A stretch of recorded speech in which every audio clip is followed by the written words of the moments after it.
Hi යාළුවනේ ඉතින් කොහොමද සෑහෙන කාලෙකින් තමයි මම ඔයාලත් එක්ක මේ විදිහට අලුත් වීඩියෝ එකක් ෂෙයා කරගන්නේ. පහුගිය ටිකේ ලොකු වැඩ වගයක් එක්ක ටිකක් බිසි වුණා. ඉතින් ඒ අයි බිසි වුණේ ඒ මොනවද වැඩ කියලාත් මං හිමීට ඔයගොල්ලොත් එක්ක ෂෙයා කරගන්නම්කෝ. අද මං වෙනස්ම විදිහ අත්දැකීමක් ඔයාලත් එක්ක ෂෙයා කරගන්න තමයි මේ යන්නේ. ජපානේ දැන් සමර් සීසන් එක ඇවිල්ලා හින්දා සම එකත් එක බැඳිච්ච හරි අපූරු උත්සවයක් තමයි බොන්නොදිරි කියලා කියන්නේ. ඉතින් මම මේ ඔයාලත් එක්ක බොන්නොදිරි උත්සවයක් තමයි ෂෙයා කරගන්නේ. බොන්නොදිරි කියලා කියන්නේ මෙයාලගේ මුතුන් මිත්තෝ සිහි කරන්න කරන උත්සවයක්. අද මම විශේෂයෙන්ම ඔයාලත් එක්ක ෂෙයා කරගන්නේ යසකුනි ශ්‍රයින් එකේ නැත්තම් අපේ භාෂාවෙන් පන්සලේ තිබ්බ බොන්නොදිරි උත්සවය තමයි ඔයාලත් එක්ක මම මේ ෂෙයා කරගන්නේ. ඒක ටිකක් මෙහි ප්‍රසිද්ධ මෙහි විතරක් නෙවෙයි විදේශිකයොත් ගොඩක් එන ප්‍රසිද්ධ බොන්නොදිරි උත්සවයක්. ඔයාලට මේ යනකොටම බලාගන්න පුළුවන් වෙන්නේ ලැන්ටන්ස්. එහෙම නැත්නම් අපි කියනවා නම් කූඩු. මේ කූඩු 30000ක් මෙතන තියෙනවා කියලා තමයි කියවෙන්නේ. ඉතින් මම ගොඩක් කතා කරපු හින්දා ඕගොල්ලන්ට ඒ ටික බලන්න මං ඉඩ දෙන්නම්කෝ. ඒ ගැන විස්තර මං හිමීට කතා කරන්නම්. අපි බලාගෙන යමුකෝ.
ඉතින් මේ ගොඩක් කූඩුවල ජපන් අකුරෙන් ලියවලා තියෙන්නේ ඒ මියගිය අයව අපි සිහි කරනවා කියන එක. ඉතින් සමහර වෙලාවට මේ මියගියපු අයව මතක් කරන්න පවුලේ නම ලියවලා තියෙන අවස්ථාවක් තියෙනවා. ඉතින් ඇයි මේ යසකුනි ශ්‍රයින් එකේ මිතම මත්සුරි එහෙම නැත්නම් මේ උත්සවයේ මෙච්චර වැදගත් වෙන්නේ? ඒක හරිම රසවත් කතාවක්.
යසකුනි ශ්‍රයින් එකේ කතාව කියන්න කලින් බලන්නකෝ මෙතන මේ මොකක්ද වෙන්නේ කියලා. මේක තමයි බොන්නොදිරි උත්සවයේ තියෙන ලස්සනම වැදගත්ම අංගේ. බොන්නොදිරි ඩාන්ස් එක. මේ විදිහට මේක බලන්න එන අයත් මේ නැටුමට සම්බන්ධ වෙන එක සාමාන්‍ය දෙයක්. ඉතින් මේ නැටුම කලින් දැනගෙන ඉන්න ඕනේ නැහැ. මේක දිහා බලලා අපිටත් ඒකට සම්බන්ධ වෙන්න පුළුවන්.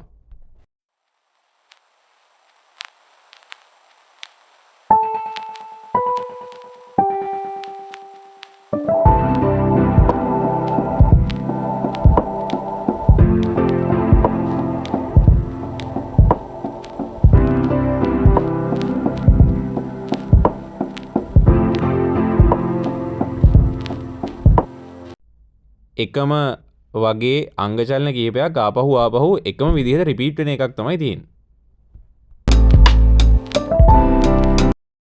ඉතින් මටත් හිතුණා පොඩ්ඩක් try කරලා බලන්න. මට ඉතින් නටන්න නම් බෑ. ඕගොල්ලෝ බලන්නකෝ මම මේ මොකද කරන්නේ කියලා.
ඉතින් දැන් පොඩ්ඩක් වටේ පිටේ ඇවිදලා ෆුඩ් ස්ටෝල් වල මොනවද තියෙන්නේ කියලාත් බලාගෙන ඉස්සරහට යන ගමන් අපි මෙතනදී ඇත්තටම ලොකුවට මුකුත් ගත්තේ නැහැ.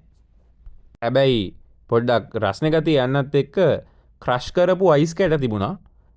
ඒකට පොඩි ෆ්ලේවර් එකක් දාලා ස්ට්‍රෝබෙරි මම හිතන්නේ.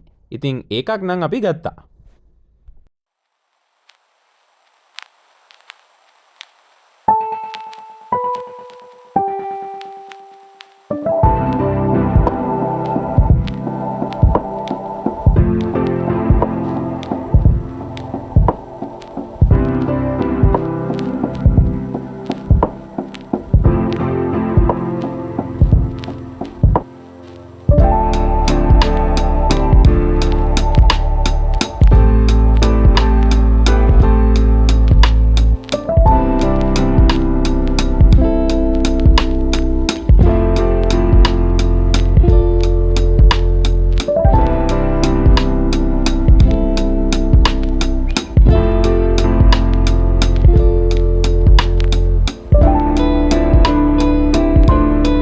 කිව්වාගේ මේ ශ්‍රයින් එක ටිකක් වැදගත් වෙන්නේ දෙවන ලෝක යුද්ධයත් එක්ක සම්බන්ධයක් තියෙන හින්දා. මේ අසගොන ශ්‍රයින් එකේදී මියගිය අය විදිහට දෙවන ලෝක යුද්ධේ හින්දා මරණයට පත්වෙච්ච හැමෝගෙම නම අඩංගු කරපු ලොකු ලේඛනයක් තියෙනවලු. ඉතින් මේ අය විශ්වාස කරනවා මේ උත්සවය වෙලාවේදී ඒ දෙවන ලෝක යුද්ධය නිසා මිය ගියපු ඒ සටන් කරපු අය සමහර වෙලාවට මිය ගියපු සාමාන්‍ය මිනිස්සු සත්තු පවා ඒ ලේඛනයේ නම් විදිහට ඇතුල් කරලා මේ උත්සව කාලේ ඒගොල්ලෝ ආත්ම විදිහට එනවා කියලා මේගොල්ලෝ විශ්වාස කරනවා. ඉතින් දෙවන ලෝක යුද්ධයේදී මේ ජපානයේ සතුරු පාර්ශවයේ හිටිය නින්දා මේ මියගිය ආත්ම සිහි කරන එක ගැන අවට රටවල් වල පොඩි මතභේදාත්මක අදහසුත් තියෙනවා. ඒ ගැන මම එච්චර ලොකුවට කතා කරන්නේ නැහැ. හැබැයි ඔන්න ඕක තමයි මේ යසකුන් ශ්‍රයින් එකේ තියෙන විශේෂත්වය.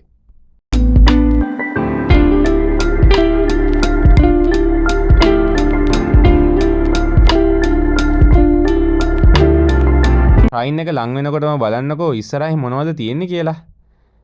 අපිට නම් සෑහෙනම හුරු දෙයක්.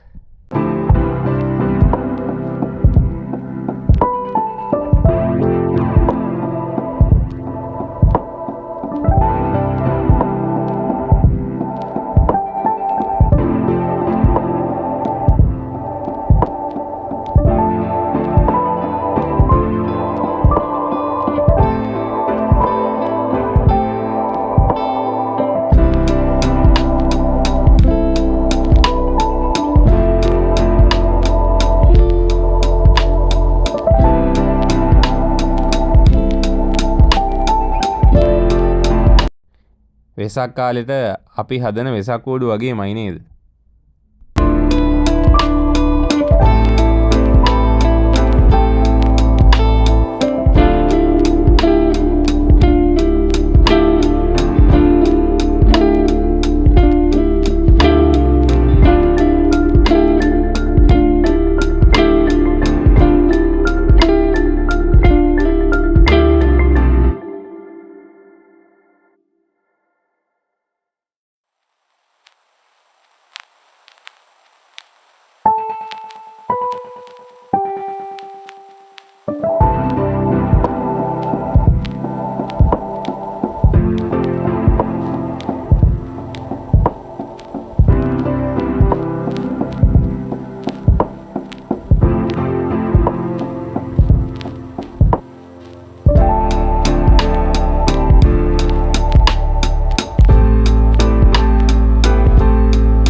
ශ්‍රයින් එක කිට්ටුව මේ වගේ ගොඩාක් ලොකු චිත්‍ර ඇඳපු ඒවත් දකින්න හම්බ වුණා අපිට.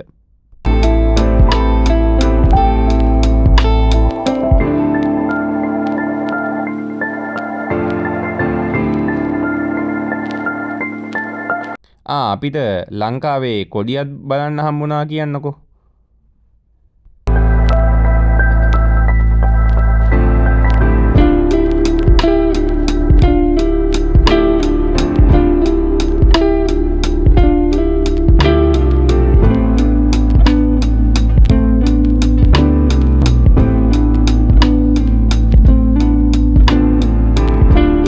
සාමාන්‍යයෙන් මෙහි අය ශ්‍රයින් එක තියෙන ප්‍රධාන ශාලාව ගාවට ගිහිලා තමයි ආචාර කරන්නේ නැත්නම් වඳින්නේ. ඉතින් අපිත් ඒකට සම්බන්ධ වුණා.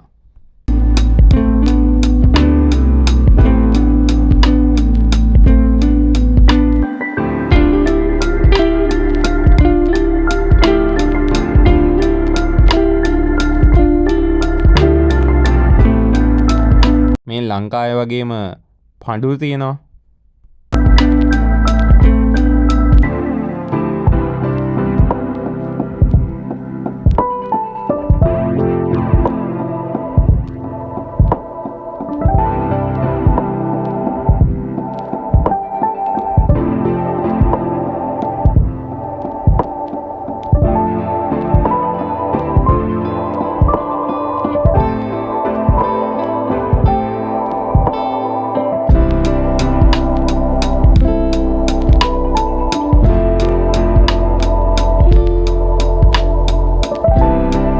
ඔය විදිහ ටිකක් පොඩි වීඩියෝ එකක් තමයි මම ඔයාලත් එක්ක අද ෂෙයා කරගන්නේ.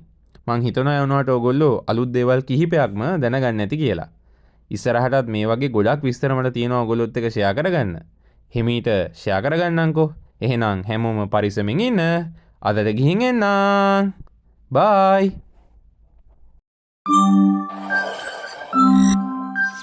Thank you.